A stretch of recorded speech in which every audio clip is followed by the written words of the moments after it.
भगवान जी, ये कौन से दो मूलांकों को साथ में रख दिया है? मूलांक एक और मूलांक एक। जब दो लीडर्स टकराते हैं तो क्या ही होगा भगवान जी, अब ये तो आप भी जानते हैं। ये मैथ सिंपल नहीं है, ये वो है जहाँ पावर क्लैश और पावर कपल दोनों ही रहते हैं। दोनों ही बॉस बनना चाहते हैं, दोनों ही लीड करना चाहते हैं, और दोनों के पास ईगो थोड़ा नहीं फुल स्टॉक में होता है। ये रिलेशनशिप प्यार का नहीं, पेशेंस का टेस्ट होता है। और सबसे बड़ा इशू, सॉरी बोलने में दोनों ज़ीरो हैं। मतलब गलती किसी की भी हो, पहले वो आए माफ़ी मांगने, और जब दोनों ऐसे सोच रहे हो तो समझो कोल्ड वॉर तो चालू हो गया। साइलेंट ट्रीटमेंट तो अनलिमिटेड समझो। बट हाँ, जब ये दोनों साथ में ग्रो करने का डिसाइड करते हैं तो अनस्टॉपेबल बन जाते हैं। Support system, power team, mutual respect सब हो सकता है। बस एक कंडीशन है, ईगो को थोड़ा सा साइड पे रखना पड़ेगा।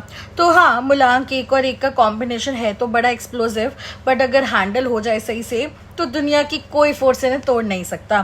सारे रिश्तेदार आ जाते हैं इन दोनों का पावर कपल तोड़ने के लिए, क्योंकि जेलसी इतनी सी होती है। अब एक राजा और एक रानी अगर साथ हो तो प्रजा तो आएगी ना आग लगाने। बस वही होता है कुछ मूलांक एक और मूलांक एक की कॉम्बिनेशन में।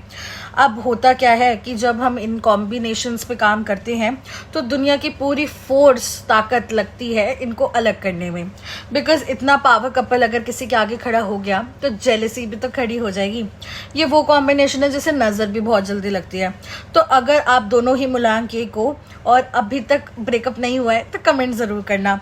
It is not easy to be a Mulank one with a Mulank one, but it is definitely worth it to be in this connection. अब हाँ, ये तो है कि थोड़ा सा अपबीट सा कपल रहता है ये, बट हाँ एक चीज़ है, when it comes to finances ये लोग बहुत स्ट्रॉन्ग रहते हैं। When it comes to doing business together समझ लो कि वारे न्यारे हैं। And when it comes to being in love both of them are very loyal together.